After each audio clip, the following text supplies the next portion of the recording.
Hello and welcome to everyone. Thank you so much for joining us today.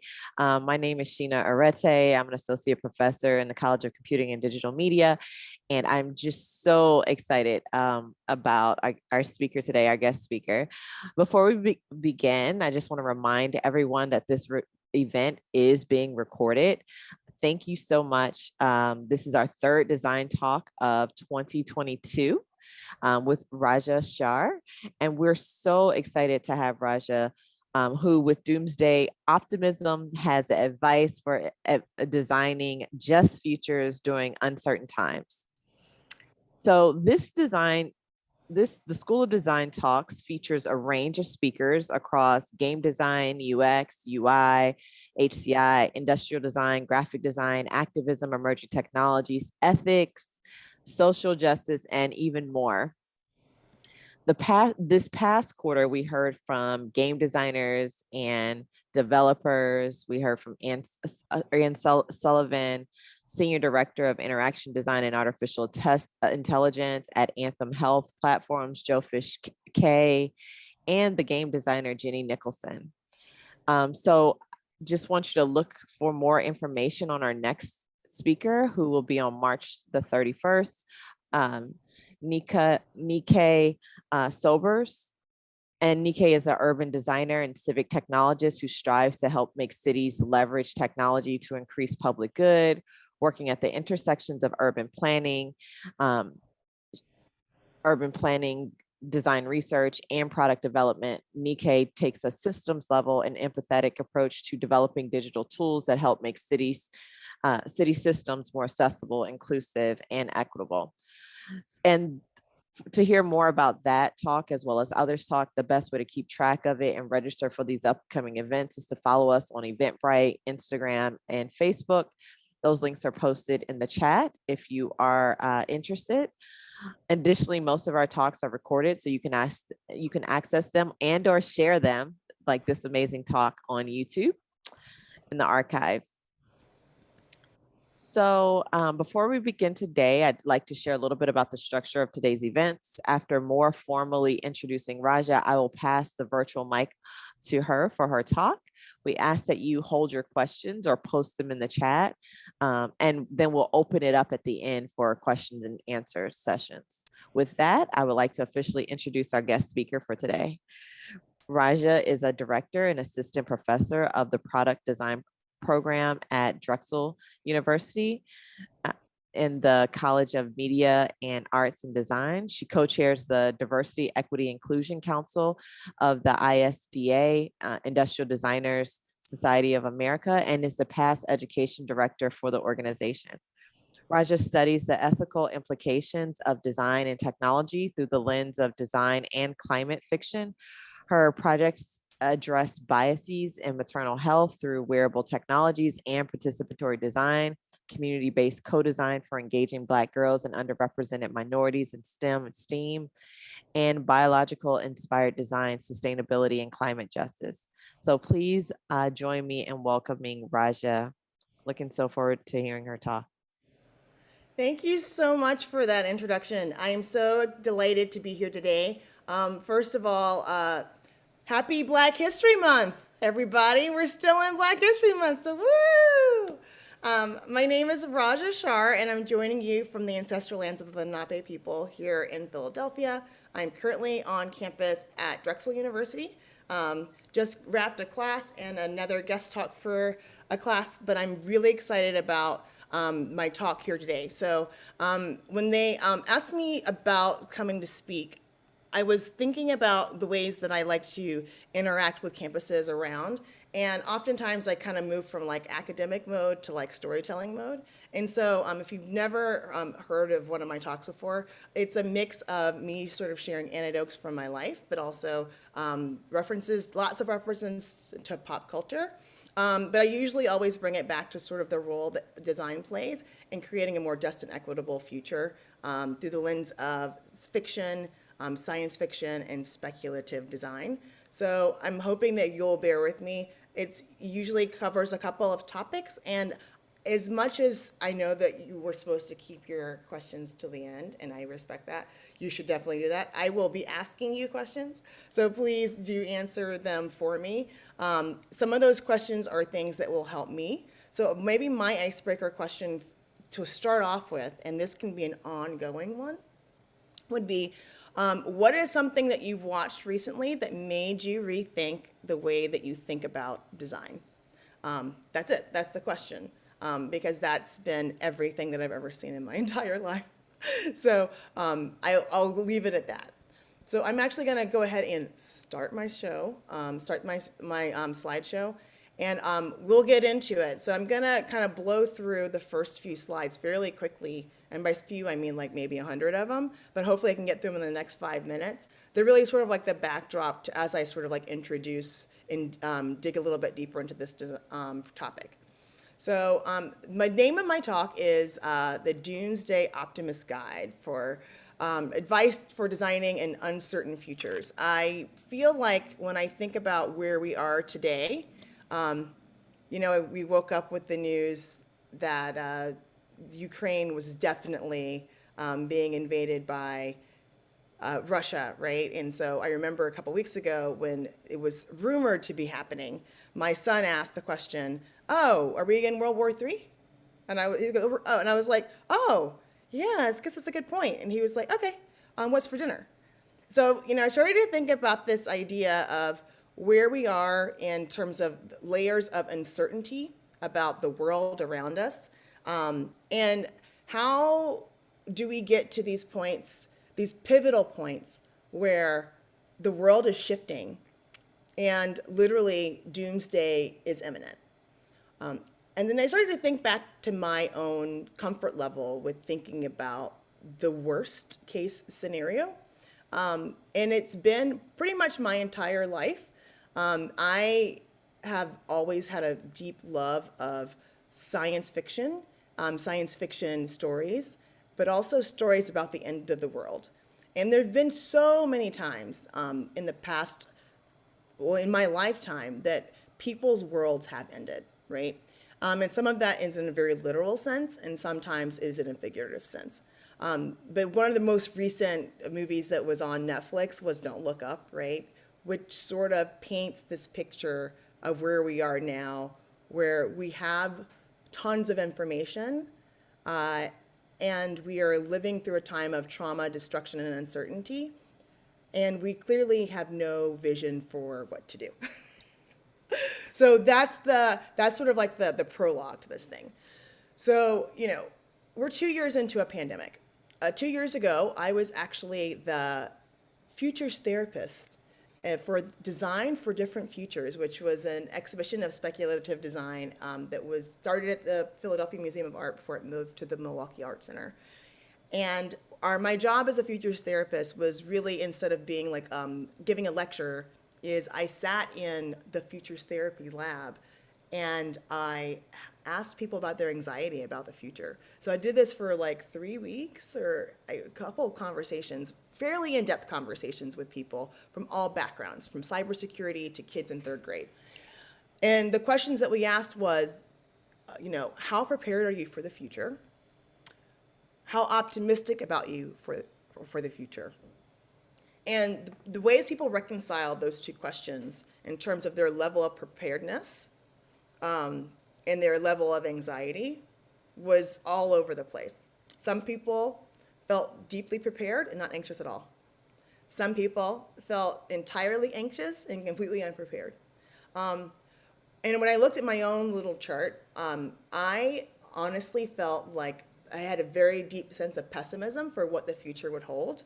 But I felt prepared for it because as a designer, that comfort level with wrestling with uncertainty is sort of baked into our ways of being.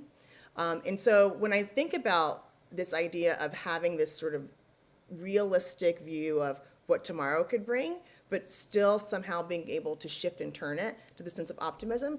It also deeply connects to my identity, right? As a Black woman in America, sort of living in a world that really wasn't made for me, but figuring out a way to survive in it and sort of like push through anyway. So with all that, I'm trying to adapt this talk. This really tries to introduce the design world to strategies needed to sort of respond, adapt, and prepare for what our changing world is going to be, by calling on the wisdom of nature, the wisdom of Black women especially. So I'm going to kind of go through really quickly, give you a little bit of background on me. That's me. This was the first part of my thing is going to be mostly screenshots that I've taken over the last 2 years that that also help to capture sort of like my history in some certain ways. So I'm a designer, I'm a futurist, I'm an industrial designer. I graduated from Georgia Tech in 2001 with a degree in industrial design. I have worked in exhibitions and medical devices. But since then, I've really sort of landed on teaching for the last 18 years, in addition to practicing designer. But I really consider myself to be sort of like a STEAM evangelist who tries to do a little bit of everything.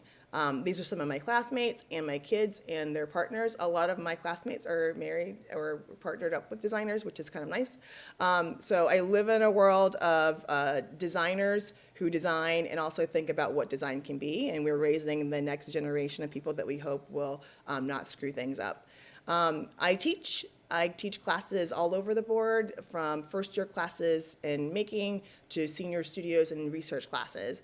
I also really do enjoy an inordinate amount of time collaborating with one of my colleagues on thinking about speculative climate futures and thinking about how that intersects with the role of not only like entrepreneurship and commerce, but also sustainability, climate change, and circular design, and indigenous ways of knowing, and bio-inspired design, et cetera. My students are from all over the place. I teach at a predominantly white university. However, we do have a diverse college here, which is really exciting. Since I've been here, I've been able to do a number of positions. I'm the program director for the program here, but I also have been a leader in Industrial Designer Society of America for the past several years.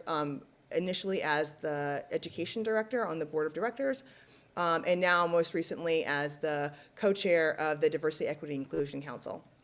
So my work intersects on a lot of things, including wearable technologies, thinking about the impact of healthcare, but what I most care about is what the future will hold, and I'd like to have some control over what that might be by working directly with kids. So what my main mission is to try to get kids into design so that they can design a world that's going to be equitable for all of us. And I really do think this generation has a unique lens on what the world can be.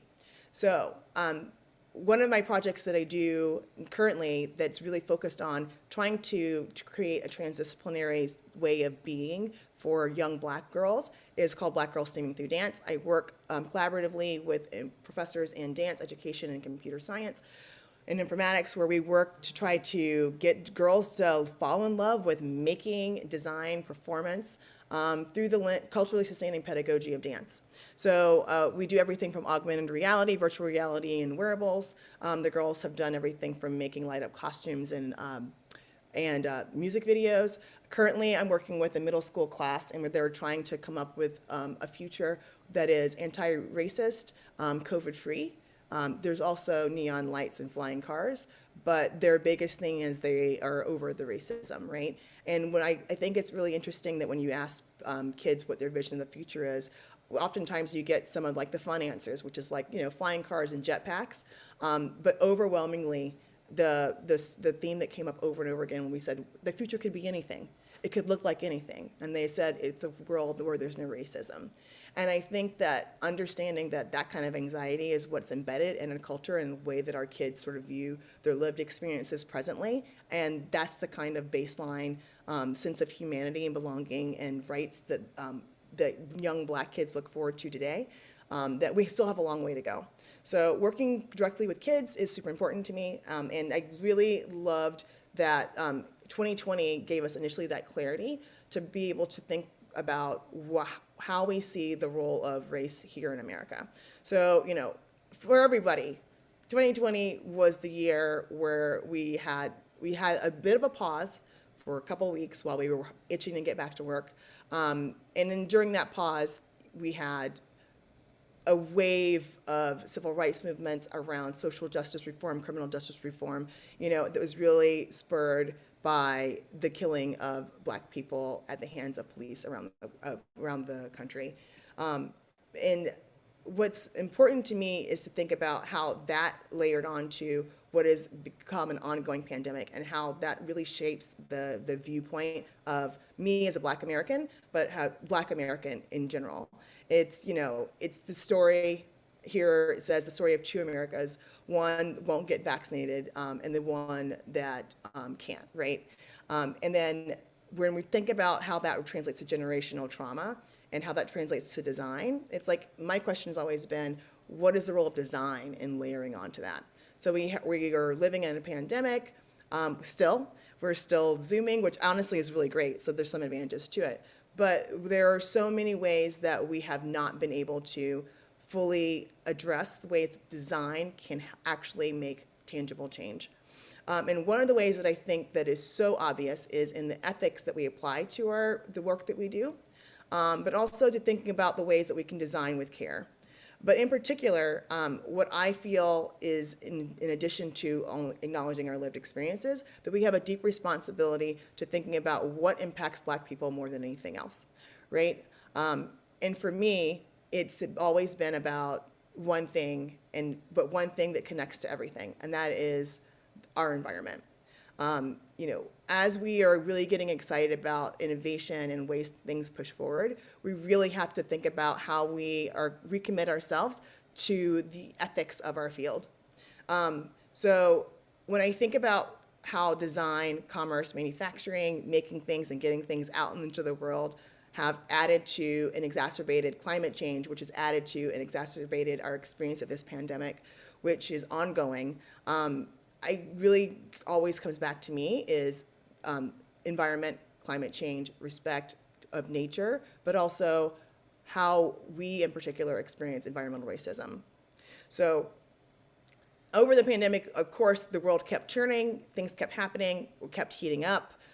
We kept on keeping on with our production because that supply chain wasn't going to fix itself, so we had to put more stuff out there.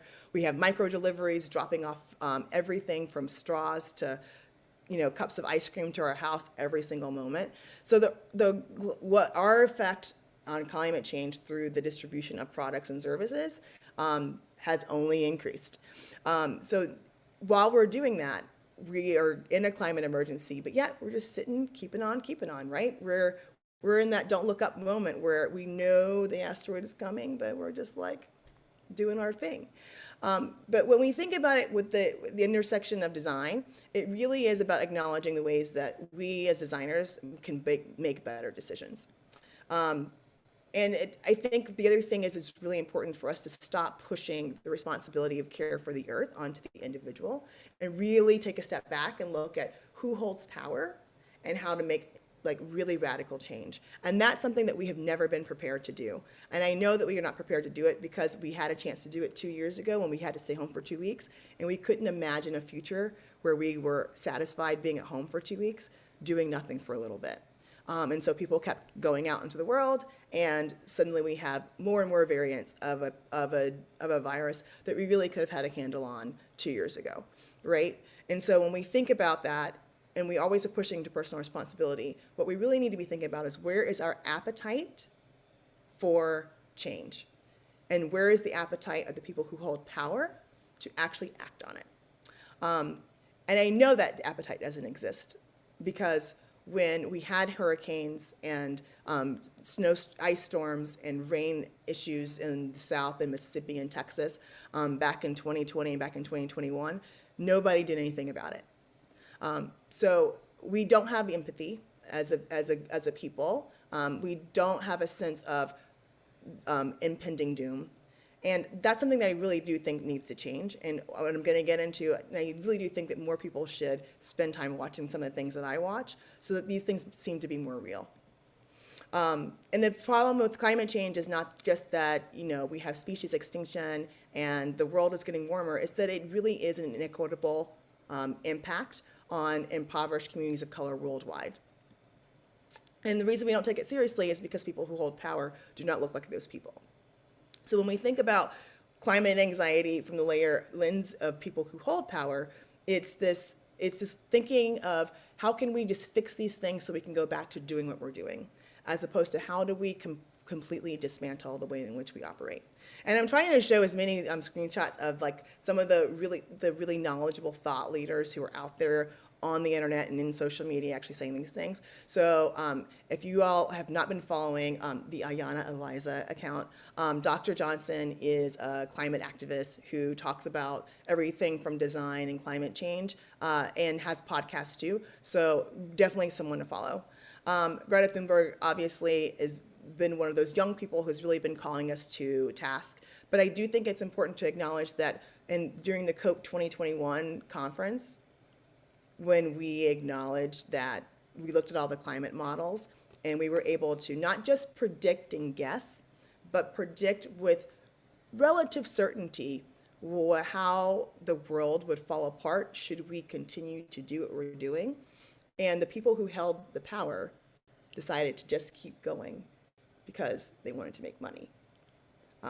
So it's not about you recycling your tin cans or buying straws when you go to Starbucks or borrowing a straw. There's structural racism that exists at the level of our climate denial, and the lack of preparedness that we have as a world to actually address these things is kind of appalling, right? And it's actually detrimental. And it's one of those things where I just don't get it, but yet here we are, right? We are living in the prologue, I like to say, of a post-apocalyptic novel. So you will be able to read this chapter as the before times, because the tomorrow is coming. But we really need to be thinking in a more optimistic way, which is where the optimism comes in, and try to think about like climate justice, not just climate in the negative impacts, but how do we flip the script, right? How do we move towards environmental racism to racial justice, right? How do we move from a society that is overwhelmed by the unpreparedness that we have to deal with pandemic, disease, and inequities, into one that is really socially just? How do we look at ways to repair the economic disparities that we have? So for me, it really is about generating a political will by seizing power and looking at ways to divest power to those who really need it. And for designers, and I hope you all feel this way, design is a power. Design is a power to shape and give voice to the thoughts and ideas that we have. And without the role of designers, whether you be a coder, technologist, industrial designer, graphic designer, if you cannot communicate those things into tangible and operable, things that can actually be distributed, those ideas never get out there. So if we are only putting out ideas that have no value, that don't really uphold the ethics of society and allow us to prosper, then we can prevent bad things from happening. And we can instead use what we have to translate only those ideas that serve us, that serve the greater good. So I just realized this is I just repeated that. Sorry, my bad. So the other thing that happened over the pandemic was not even about what's happening in America, but what's happening globally, right? And we're looking at people's worlds are falling apart. We are experiencing those doomsdays, and people are rushing and migrating, forced from climate change, from political migration, from war, from pandemic, and trying to seek a better future. And we're running out of places where it really is safe to go. And I always think about this in the context of the movie WALL-E, which I'm going to show in just a second, which is, when did we get to a point where things got so bad that we had to escape the world, right? How do we allow a country to get to such an unsafe state that people feel forced to flee homes that they've lived in for generations? How do we make it so that even once people are able to move to a place, that they don't have any power there when they're there, right? And it really, for me, has to do with ways that we can force the hands of the lawmakers to really support support us when we're there and to protect us when we're not. And ways that I know that this is not happening, and the ways that I know that doomsday is coming, is because then we look across our political landscape in ways that we are moving backwards. And so, really my sentiment from the last 2 years is not much has changed. I don't know if you see this, but it says 2020 how it started, and then 22 how it's going. It's like I voted, yay, but everything's still blowing up. So here we are. Here you are. Science fiction is no longer fiction. All these things are happening. And so you got to just deal with it. So my question to you all is, what can you do? And so what I have prepared for the next ones are ways that we can think about optimistic strategies that we can borrow from science fiction to figure out ways to do that. And then I'm going to end with the part that talks about ways that Black women in particular have been able to really sort of unearth and identify strategies that are going to be beneficial for everyone. But one of the things I want to think about in terms of this moment here today, this morning, or I guess this afternoon for you all, is what's happening in the world right now. I almost wanted to redo the whole entire talk and just talk about what's happening in Ukraine, but I think that it's also an important moment to talk about how prepared we were to act when the announcement was made. But yet we've been in a pandemic for 2 years where a simple barrier over your face and a jab in the arm could have helped to mitigate the deaths and morbidity rates of people in this country had we been prepared to do that, right? When out of a sense of duty, we have people that are willing to sign up to join the military to go fight overseas for people that they've never met, but don't feel that same sense of duty for their fellow citizens when they walk down the street or go into a gas station, right? It's not that we don't have the capabilities, it's just that we don't have the care. And we don't have the care because we don't have the accountability. And I think that that's something that everyone should acknowledge, no matter where you are, what profession you come to, is how can you help enact and enforce the hand of accountability for people who hold power. So now I'm segueing to the next part of my thing. So I grew up in South Georgia. I grew up in Valdosta, Georgia, and I was surrounded by really amazing and accomplished Black women and women of color and immigrant women from all over the world who own their own businesses and were my doctors and whatever. So I feel like in some ways I grew up in this protected bubble where I never knew that people thought less of me. I also grew up in a community of care where folks were kept it honest, but also really supported all of the students. And I particularly feel like I want to point out that I am a neurodiverse. I have ADHD and ASD, and I was not diagnosed as a kid, but I will tell you that all the symptoms were very, very evident, and I was never made to feel like I didn't belong in any of my classrooms. I was actually in the gifted program, thanks to my parents insisting I take a test. But it was one of those things where I was allowed to be myself all the time. And so I have always thought that whenever I think about role models and who I wanted to be when I grew up, I always wanted to be a Black woman. And part of it had to do with people that I looked to on the screen and media, but also the people in my lived life. But I also love that they keep it real. And so when I found this little quote or this meme, it just reminded me of something my mom would say. So now, when we think about what can design do, it's really about thinking about that optimistic view of design as a response to dissatisfaction. And so my own profession, industrial design, is really thinking about how can we address and think about ways that design cannot harm and to actually do good. And so when I think about our design is all about improving things, right? We're always trying to make things better. When do we actually get a chance to do that? And it's always these incremental things that are always unsatisfying. So sorry for the language, but this one always makes me laugh. It's like we have the power to kind of do anything to shape the world, but what we choose to do is do system updates where we just mess things up and make buttons not function. But okay, that leads me to my next part. So growing up, my views were not these incremental views. My views were not these tiny views. I looked to the stars. And I looked at the stars literally through the things that were on screen, specifically science fiction, Star Trek, Star Wars.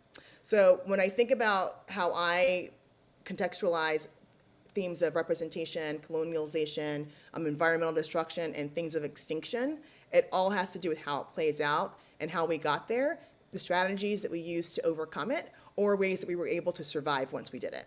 So my appetite for the end of the world is very strong. My son and I just watched all of the old school Land of the Apes movies. I don't know if you all have seen them.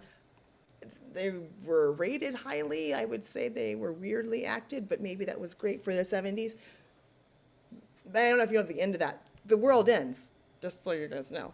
But when I think about like where I fell in love with science fiction, it wasn't even about like the space stuff. It was really about seeing these amazing and strong women on screen. So my mom was a Trekkie and grew up in the 60s and was able to, watch all these things. I mean, grew up in the 40s, 50s, and 60s, but was able to watch, the original release of the TV series. And so when it came on in syndication, of course, I had to watch it in all the movies.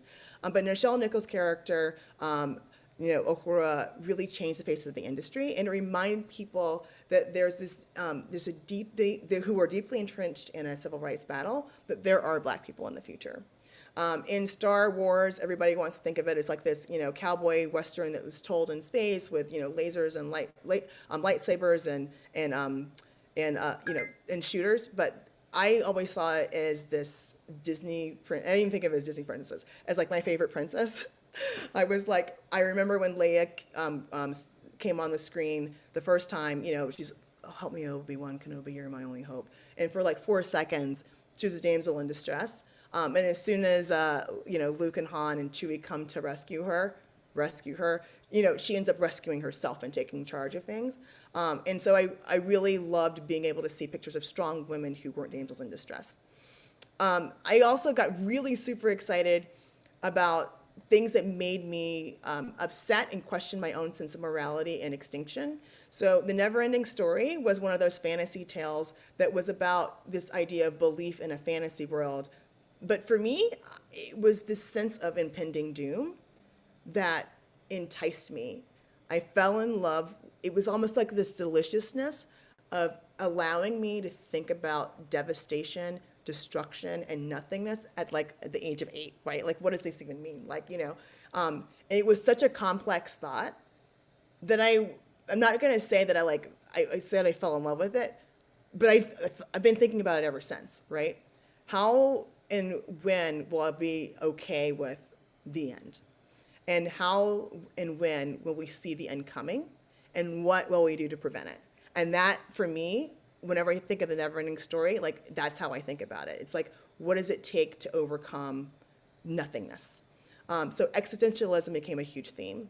But then I grew up in the 80s and 90s where literally the personification of capitalism was told through the stories like Fern Gully, right? Where you have the smoke plumes coming out of the huge the land diggers, the ones that are cutting down on the trees, right? And it actually comes through the forest and is sort of infecting everything. This idea of connection, but also preservation, became a huge thing. And also understanding and honoring indigenous knowledge was a huge thing in Fern Gully. So if you rewatch that, if anyone's really into Fern Gully, that would be awesome. But it really helped me understand this idea of interconnectedness of things that were unseen. So paying attention to things that were unseen and not just relying on commerce. And I grew up in a generation where this was very much part of our everyday pop culture. So I want to acknowledge that these aren't shows that I had to go and seek out and think about. This was my after-school programming. This was the movies that were in the theater. These were the marvels of our time. And so it was something that was deeply ingrained in my brain. And I feel that most of us that grew up in the 80s and 90s, I was born in the 70s, have some sense of this sense of responsibility, but also this maybe naive hope that it would not have gotten as bad as it ever did. So it wasn't until the movie WALL-E, so you had the Neverending Story where there's nothingness. Everything else is pretty much upbeat. I find that WALL-E is probably the most, besides the Lorax possibly, is one of those stories that's told for families, but kids can watch it too, that dares to go so far where it can really show what happens at the end of the world. So again, this idea of we getting to a point where we have to leave and escape. My question is always, how did we ever get there? And then what did design do to allow this to happen? And we see what design and technology can do to allow us to survive off-world, right? And if we were able to preserve generations of humanity to the point where we have evolved to be able to not even lift our hands to pick up our drinks, right? Or ever have to walk, surely we had the ingenuity to prevent the levels of trash and pollution that we were able to produce as a humanity. Like, this is the entire Earth, right? Where there's nothing growing and there's robots left to clean it up. And we're talking about, like, I can't remember if it's 700 years later or 7,000 years later before a plant is able to actually grow, right? So if we look at this idea of where we are declaring our emergencies and what our responses to them are, this is where I feel like design has the opportunity to really consider those things. This is the picture I was talking about in reference to that. So how do we think about the strategic problem-solving part of design? And how do we think about something that relates not only to business success and innovation, but really does lead to a better quality of life through all the things that we create? And are we really thinking about it in terms of an optimistic way of looking at the future and really addressing problems? And so this is the part where I segue. And if you were just joining, sorry, I kind of talk around a lot of things, but kind of give a little bit of my background and sort of where I'm coming from. And then I was just talking a little bit about sort of like the media that I consumed. But eventually, this is sort of coalesced for me into like a way of my scholarship, my design scholarship, where I try to think about design as it relates to ethics through the lens of fiction and storytelling, but I'm always looking at those literal emblems, these diegetic prototypes, these artifacts of design and technology that have implications in this future world that's being told, but also our present world. So it started when I was at Georgia Tech and I was an undergraduate student in design and engineering. I was engineering and then I switched to design, but we took a course in engineering ethics. And in that class, we read Mary Shelley's Frankenstein. And my world opened up to, I can't even imagine this idea of thinking about what I thought was a horror novel and thinking about the role of bioethics, bioengineering ethics, but also the ways it inspired technology and development. So if we look, and I have a number of books up here, we look across these works of fiction, we can often find some sort of example of technology that really embodies where the human imagination is in that moment, even if technology has not yet gotten there. But what that does is it inspires us to pursue technology to match that, right? We're always trying to get there. Movies like Minority Report was one that comes to mind that I'll show in just a second. And then if we're also thinking about things like Fahrenheit 451, right, where we have these dystopian novels where we're imagining things like not just the pieces of technology, but how humanity responds to them. So in Fahrenheit 451, there are these earbuds that everyone's listening to. Everyone's sort of zonked out on them. They're not focused on anything else. And it reminds me of how we sort of like rely on technology use of our phones. In Octavia Butler's Parable of the Sower, which I'll talk to again in a minute, it actually begins in the year 2024, when the United States is collapsing due to climate change, disease, wealth inequality, corporate greed, corruption, global warming, right? Factory towns led by huge companies. Does any of that sound familiar? To me, it sounds exactly like 2020, 2021, 2022, right? And I reread this book probably at the start of the pandemic, and I remember I got chills in reading it. But I also started to think about this role of how the future was written 20, almost 30 years ago, and how true it is now. So are we actually able to predict the future, or are we able to inspire a future that we want to see? And as you look to more and more at different pieces of fiction as it relates to design technologies, we see where it's not so much that it's a fictional world. It is fiction is inspiring designers and technologists to create things that actually look like this. And we are years away from accomplishing some of these things, but some of these things we've actually already been able to do. So when the first appearance of the Star Trek communicator, within 9 years, we had our first cell phone. If we look at augmented reality and virtual reality and the ways that we are trying to figure out how to bring that into our use of everything from medicine to installations to equipment repair to marketing, we are literally maybe a decade away from actually being able to use holography and scanning to figure those things out. But the interesting thing about science fiction is it paints all those things in a world where there are these ethical questions. There are these plays on power, and there are these ways that we can test these scenarios that inform the way that we might be able to develop what we're at the infancy of developing now, develop in a more equitable and just way as we move forward if we're really paying attention. So it's not just the communicator, it's who has the communicator, can the communicator do, and what do you do without it? What happens when you're just relying on it? If you look at Minority Report, it's not just about this cool touchscreen. That seems very interesting. It's the show and the movie are really about pre-crime and the ethics of being able to track and surveil people with advanced technologies in such a way that you feel that you know them better, that they know themselves, and acting and punishing people before they even have a chance to act, right? So pre-crime is really what's the question here. But that you have to have a world in which technology works well enough to actually be able to do it.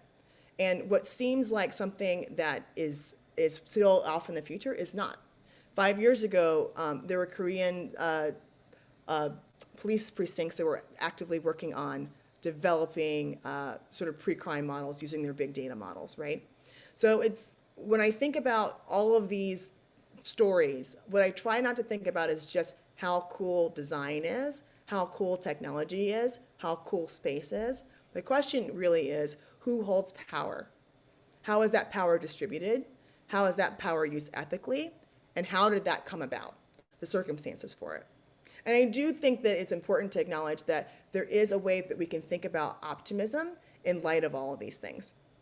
So Black Panther being one of the most recent and probably the most ubiquitous form of like Black Afrofuturist media, unless you're following a lot of different music artists, gave us a world in which there was no colonization, right? We have a young Black woman as a genius.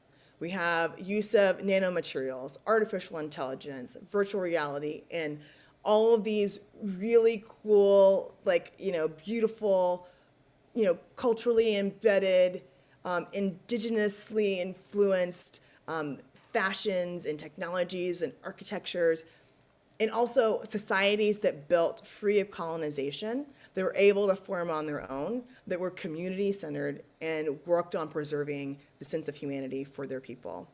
But what I love about Black Panther also is this idea of holding power but not distributing it, right? Black Panther does not exist, or Wakanda does not exist in a world where there's no other outside of Wakanda. Wakanda intentionally holds power, right? And that becomes the ongoing debate and the struggle in the movie. So what good is all of this technology if you cannot share it? And how can we think about speculation as a way to test out scenarios where we can build holistic designers, holistic leaders, and policy makers who actually are thinking about the future at all its different complexities, that acknowledging everything from society, from power, from gender, from race, but also thinking about that just distribution of power, and also how that technology might harm us later on. And then to get back to where I think we're headed now, is this idea of the end of the world. Like there's going to be this pivotal shift, and I would say there was a pivotal shift 2 years ago when the pandemic hit. But we already past what Mad Max had predicted in terms of us living in a wasteland.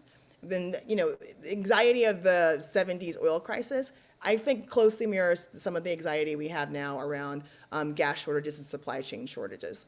And also, people are even talking about food shortages. I know that there are some people who are trying to get more Black folks into subsistence farming, and I think I'm all here for it. Water World was this anxiety over our melting ice caps. Guess what? They're still melting. Now, the predictions don't show the entire planet covered with water, but we are going to lose a decent amount of real estate on the coasts, right? Florida, bye-bye. The Matrix really is talking about our reliance on technology. And since the pandemic hit, I feel like most of us have spent more of our time in front of screens, Zooming, working, socializing than ever before. And as we are always told, if you're not paying for it, then you are the product. Eventually, we will be the product of technology. We already are. Our data is what technology companies are using to trade things, right? So how do we look at this, and how do we survive? So this is where I'm going to shift into the part where I'm going to talk about some really amazing Black women and their advice. But one of the things that sort of inspired this using worst case scenario planning or doomsday planning was the worst case scenario survival handbook. It's about 25 years old now. And if you haven't taken a gander through it, it's a real world survival guide that goes from everything from quicksand to surviving sharks to surviving viruses, wrestling alligators, evading drones, landing a plane when the pilot passes out, right? So these are the kind of things where we're doing scenario planning. It's okay, I think, and I think it would be advantageous of us to think about what that worst case scenario is. Lucky for you, if you're not comfortable with that, there are people who've already done it.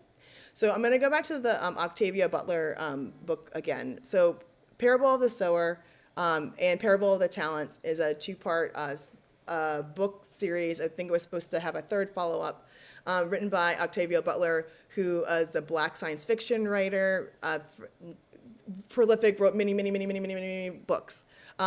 However, whenever you talk to people, if they don't mention parables first, they'll mention it second.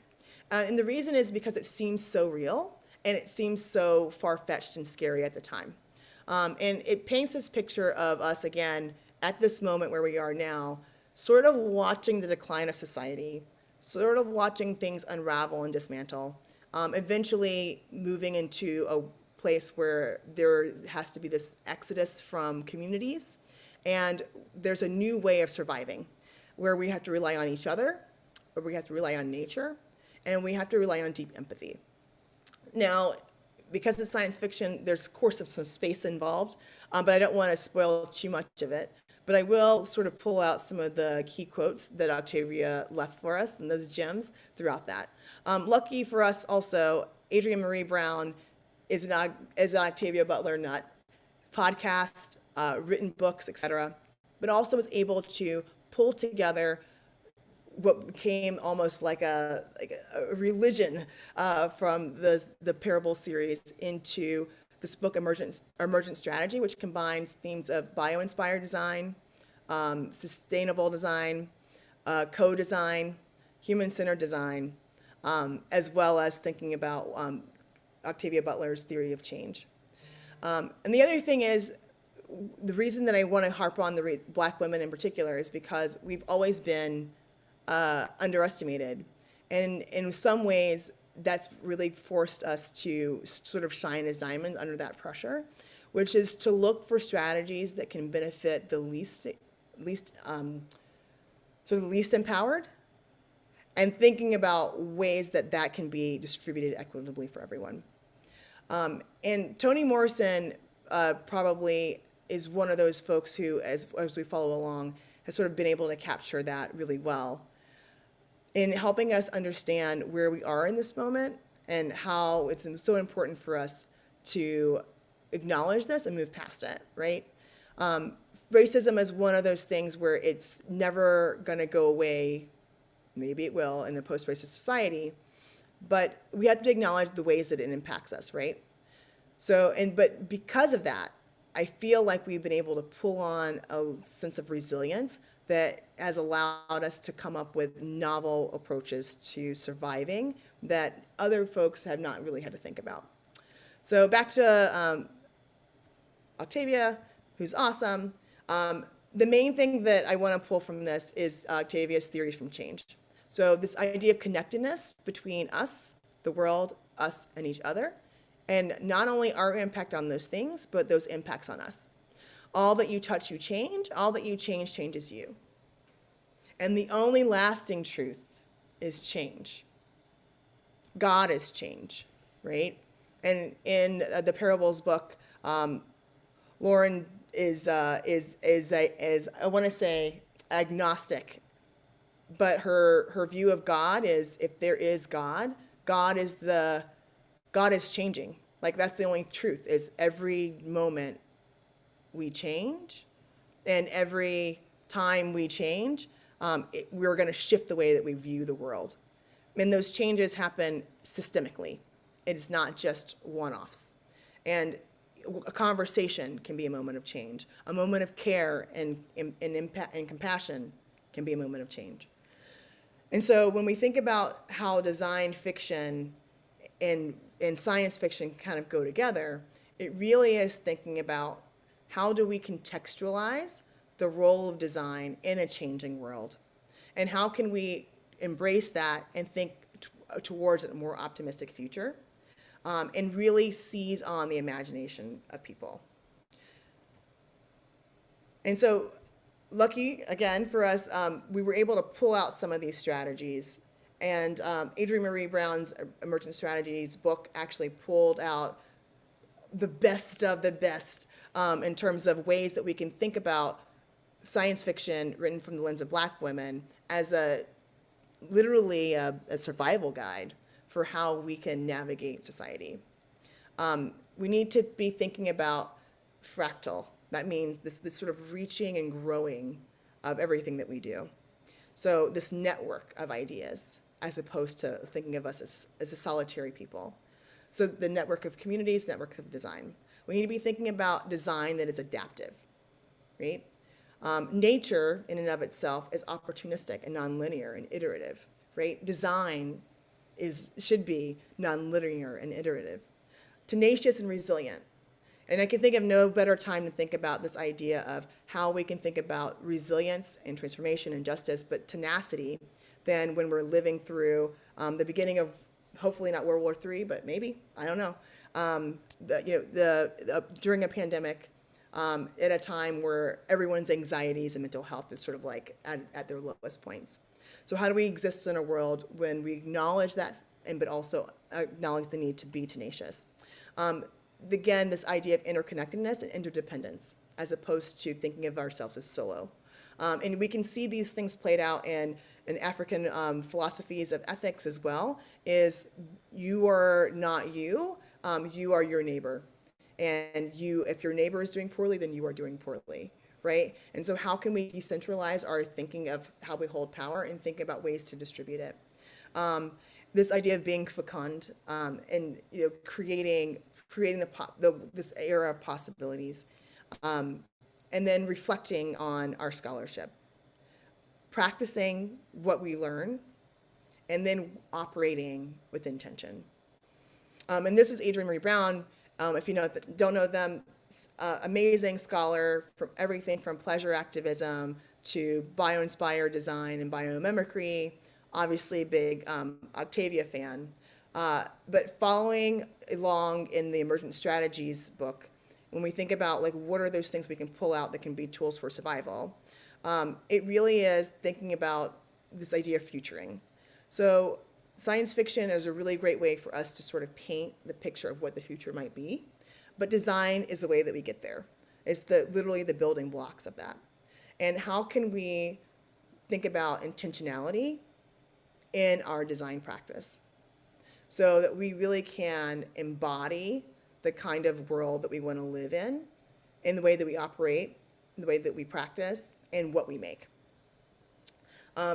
So looking at biomimicry in particular is pulling together nature into our practice, learning from nature so that we can think about ways that we can support life the same way that nature has been able to support life in a connected, mutually beneficial, fecund sort of way.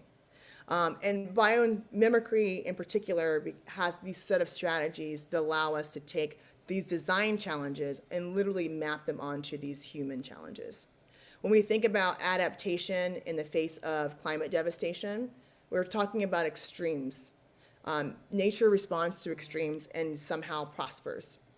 How can we also figure out ways to prosper? So it's not just copying the form, it's copying the process, but also looking at the conditions of things, right? That can allow us to perhaps survive this post-apocalypse doomsday should it come to pass. But it really does allow us to think about design in the face of complexity and really think about those simple interactions. And I will also say that as we think about relationships, designers in particular have been very hesitant to think about their role with people outside of studying them as subjects and as people to buy their stuff, by users, their subjects, right? Really, it's so important in true empathy building and what true leadership is to build these critical connections and relationships that are long lasting, right? To think about iterating on those relationships and to think about sort of like how we're imagining our organizations and also how we're using all those as tools to manage and survive through chaos and possibly the end of times. And looking at science fiction as this way of scholarship so that we can practice design. We can practice this idea of futuring. We can imagine things that are perhaps upsetting or depressing, like existentialism and the end of the world. But if we practice it, we can figure out ways to reverse engineer our way out of it if we can see what those moments leading up to the end of the world are. Other leaders that I've just really fallen in love with over the past couple of years, but also just been taking lots of screenshots of everything that they say. So Brittany, Patnick, Cunningham, who is just a leader and writer and scholar and thinker, just out there saying all the things that you're thinking, but way better than you. The leader at the intersection of justice and culture, and starting to think back at our generations, right? We have been thinking about design at the moment, and I've been talking about design in the future. But this idea of reflecting on if our ancestors could imagine where we are today, right?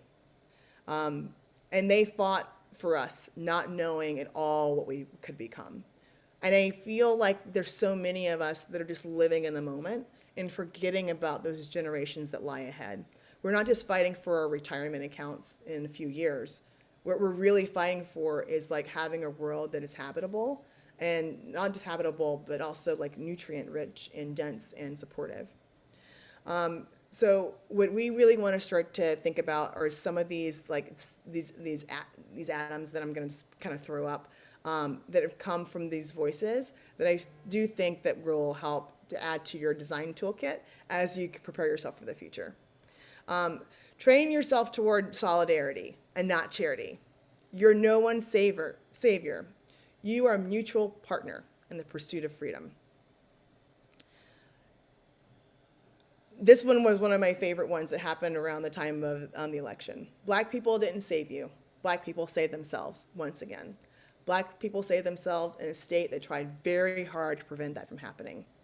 But that's the funny thing about justice. When Black people win, everyone benefits, right? So as we think about this role of why race continues to play in what we're doing, we really want to start to think about how we can access the power of people who have been marginalized, bringing them into positions of power, because there's not just a benefit in terms of our own survival, but the survival of all of humanity. And and this was one of the last ones I'm going to show, was almost like the things that Black folks were fighting for and ended up creating freedom for, was for everyone, right? So how do we connect this to how design today? So you all probably have been following this along. It seems like your college is very interdisciplinary, which is awesome.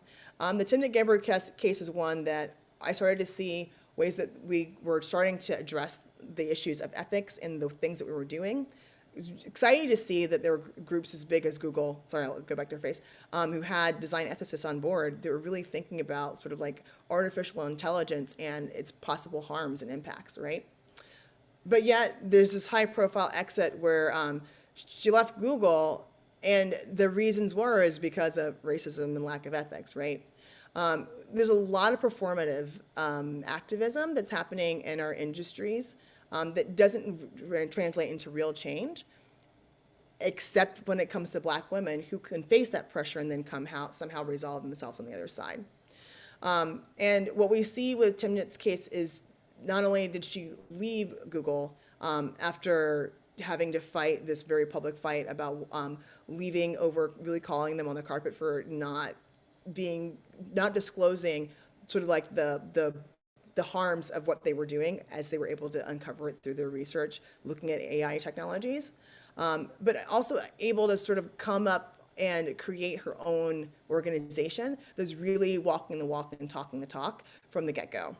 Other amazing design scholars, Joy Buolamwini, who graduated Georgia Tech, also MIT Media Lab, whose documentary Coded Bias on Netflix, also on PBS, was one of the things that helped to communicate to the general public how they were being held hostage by not only commerce and industry, but also in terms of data and artificial intelligence. The lack of agency there and the lack of digital literacy was really something that was allowing folks to fall victim to where design was going. And so what I love this quote is, sometimes respecting people means making that your systems are inclusive. So as we're looking at AI, right? Which is really about respect and dignity. So these are other things to think about as your toolkits as we're trying to design for this like future of uncertainty, is if we practice inclusion, if we practice respect, if we also are understanding the role of what we're doing as it relates to human dignity, we can get really far. A couple of other folks I'm going to throw up here who are not necessarily designers, but I think should just be mentioned, is thinking about all this in the context of 2020 and 2021, 2022. We're 2 years into this pandemic now. And watching Simone Biles at the Summer Olympics was one of the first times that I remember thinking about this idea of anxiety and exhaustion in the pandemic, and actually understanding that it was okay to not just force my way through like a bull, and to sit down and rest sometimes. So for anyone who's out there in the audience who has been looking at these issues and examining them, if you fall asleep thinking about the end of the world, your mental health is already going to be fried because we're living in this pandemic, right? But even the best of us, even the goats, need to sometimes take a step back and take a break. So it's not just that we have to be tenacious. It's not that just we have to be adaptive and resilient and futures focused, but we also need to be thinking about preserving health and well-being so that we can get back up and get back into the fight. And when that happens, we have to remember that the world will keep going on. As Nikki Giovanni says, there's always going to be something to do. There's always going to be hungry people to feed, naked people to clothe, sick people to comfort and make well. Right?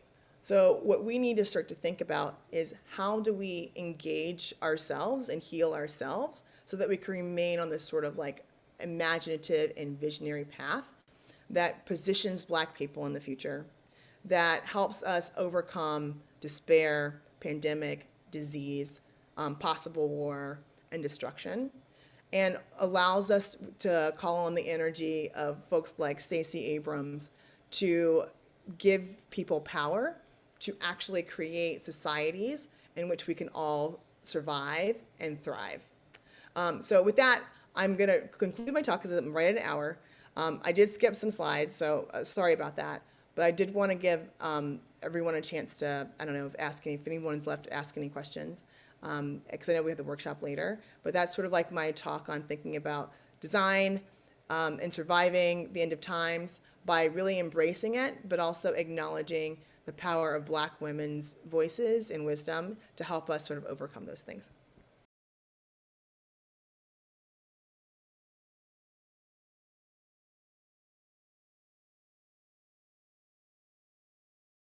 Well, one of the things that I really liked about, especially I think it was I Am Hippolyta, wasn't that one of the episodes? If I remember Yes, correctly. it was. She turned into a Um, computer. It was amazing. the main thing that I love about that is this idea of personification of in cosplay. And I know that that's like, I don't want to simplify it, but there's something about the ability to imagine a character that's so full and rich. And I want to say that comes from the world of I don't know. Does anybody do Dungeons and Dragons or like video games? You know, you can like build a character, right? Yeah, yeah. You can adjust power. And literally, I had this conversation with my son the other day, and he was asking me like, what superpower would I want to have? Like, would I want to be super flexible and rubbery, or would I want to be able to take off my limbs and then have them levitate and then put them back on? Whatever. Like, you know, I was like, oh wait, am I bleeding? Am I not? You know, I'm asking all these questions, and we started to think about this idea of sort of like developing these attributes of a character. And I think that that's something that in that episode, when I think about when Hippolyta, you know, first, you know, started to shift the limitations that she put on herself, even as she was almost like embodying all these different eras and all these different kinds of characters. Before there was like this liberatory moment where she realized that she could kind of become anything, right? And she could completely shape everything from her physique to Yep. her strength to her the intelligence, right? Her ability to respond. And that's something that in terms of world building that you can do with like, oh, you know, what kind of world do I want to live in? Is it going to have streets, trees, whatever, right? Who do I want to be? And I do think that that sense of trying to be the best of or shaping our own selves is a kind of power to even allow yourself to do that.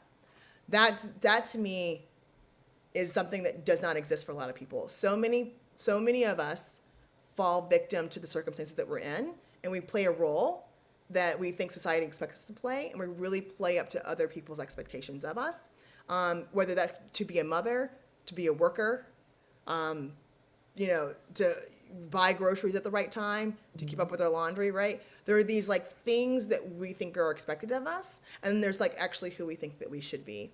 And I do think that in many ways, liberated people, you know, the white men of the world have always been able to look at the opportunities and figure out a way to morph themselves into those roles or whatever they want to be and have no one stood in their way of doing that.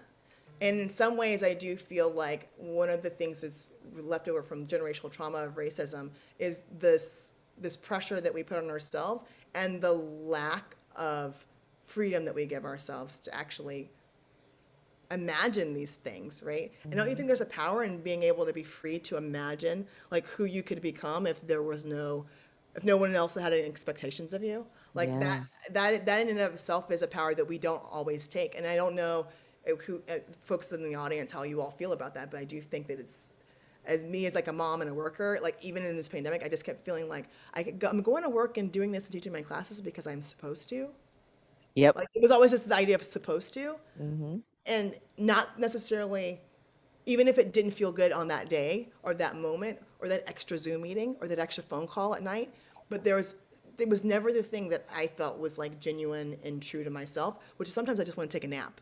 And Yep. I'll tell you that the power to say like I'm very tired, I just want to take a nap and like not be a superhero and not have my cool blue hair today, and just lay back and be a mom sometimes.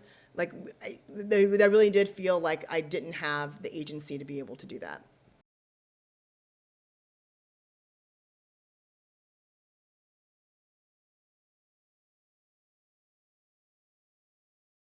Number one thing I say to students is let go of titles and disciplines. Do design, Yes. think like, be creative, you know, use the strategies that you're learning, and they will take you anywhere. The jobs of tomorrow do not exist today. People are doing for like a $10 an hour internship jobs that you will get a C-level job, C-suite job to do 10 years from now. That literally, Facebook. I hired an intern from Georgia Tech because I didn't have time when I was working at a museum to take pictures and put them on Facebook. There was no like social media marketing position 10, 12 years ago. I don't know if you all remember this. That was something that people just did extra at home, on the way home, sit on the toilet. Nobody took the time to do that. There are entire teams built on social media strategies for companies now, right? What job is that? What do you go to school for that? Now you can maybe there's a social media marketing major or like some sort of like position. But then you made that happen. And I do think that we're at an inflection point where we can start to look, and if we are looking futures focused, start to see where we can start to pull together all these different pieces. Look at like sort of like resilience and adaptation to climate change. Look at how people are having to live with long COVID and work remotely and all these things, right? If we start to take these permutations and almost stick them together like an algorithm, you can almost predict what the responsibilities and the job description will be, maybe not the title, right? What that's gonna be like. And my love of design is it really is about strategies that can be applied anywhere. Business, education, the design of products, design of services, design of those things. And I think we're starting to see a lot more of that. And I think that's really important to acknowledge that there's a power that exists within the discipline of thinking about designers, but not just the discipline, but also in its ability to be transformational and also transdisciplinary. That can go anywhere. So that's my main thing for, my main advice for young folks is stop worrying about if you're going to be this kind of designer, because that doesn't mean anything anymore, right? You just really want to think about what do you want to do with the field and how do you want to shape change in the world.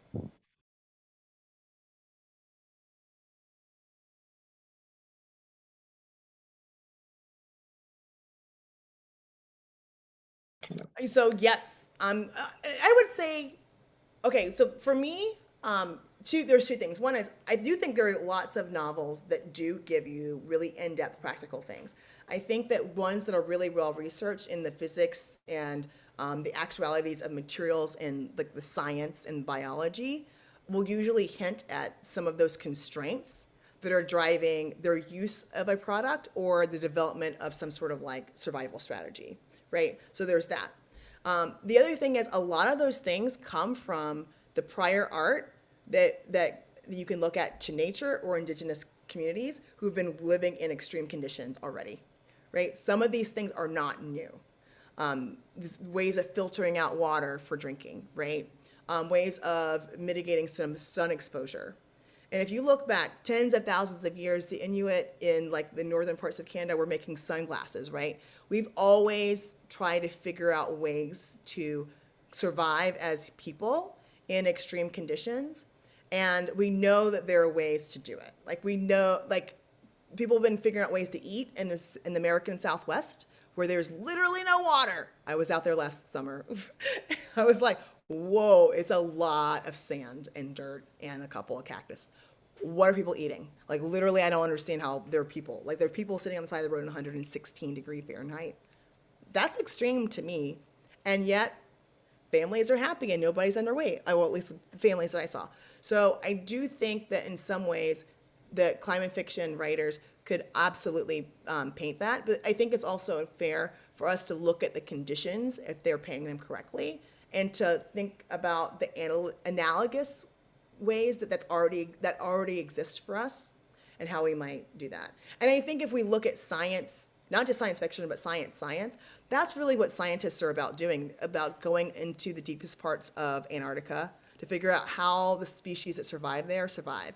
What are those mechanisms for survival in the coldest of climates? What are the mechanisms for survival and reproduction and defense, et cetera, in the hottest of areas? So some of that really does come from like real science, but then taking that and imagining that condition existing in a place that has never existed before. And then the question becomes, how do we adapt that skill set in this new context, knowing that other people are very familiar with it and have already survived it. I was joking earlier that I can't survive Chicago because it was too cold for me, right? But what if we were to drop into an ice age tomorrow? Like, I need to figure it out. Like, you know what I mean? Like, I'm gonna somehow need to figure it out. So that need to figure it out, I do think, and showing some of the logics and the ways that people are interacting and thinking, I think is as important as the literal life skill that they may map out.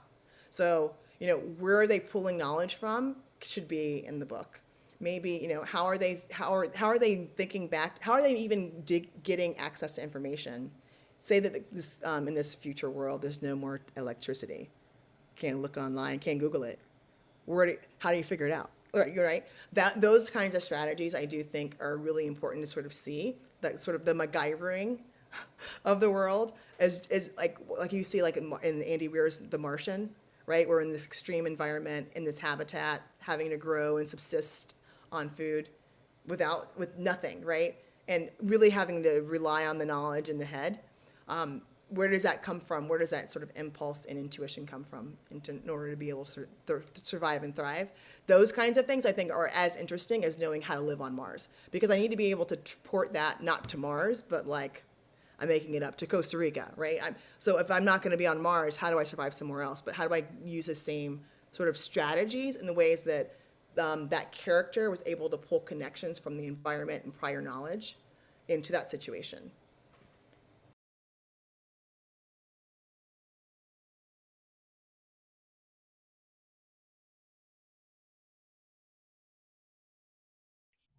I'm gonna be really honest. Last year, I was like, "World's gonna end."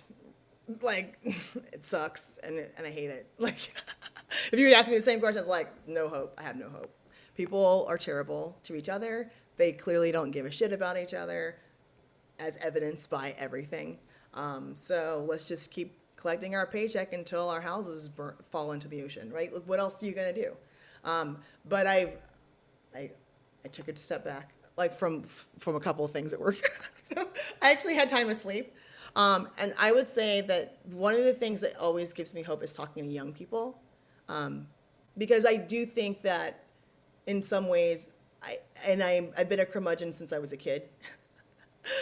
But when I talk to kids about their visions of the future and things they get excited about, the anxieties that they've lived with since birth means that they have a way of sort of rolling with those punches and being able to think around them.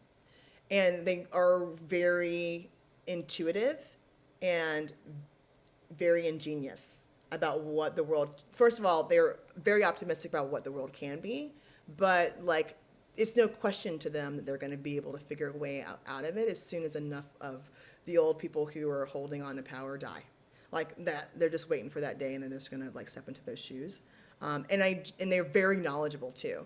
We are living at a time when, in some ways, our kids are, they're socially a little bit behind because they weren't in school, but they can code like anything. Like, I have college students that are like, I don't know what a 3D printer is. These kids are like, I already did that in third grade.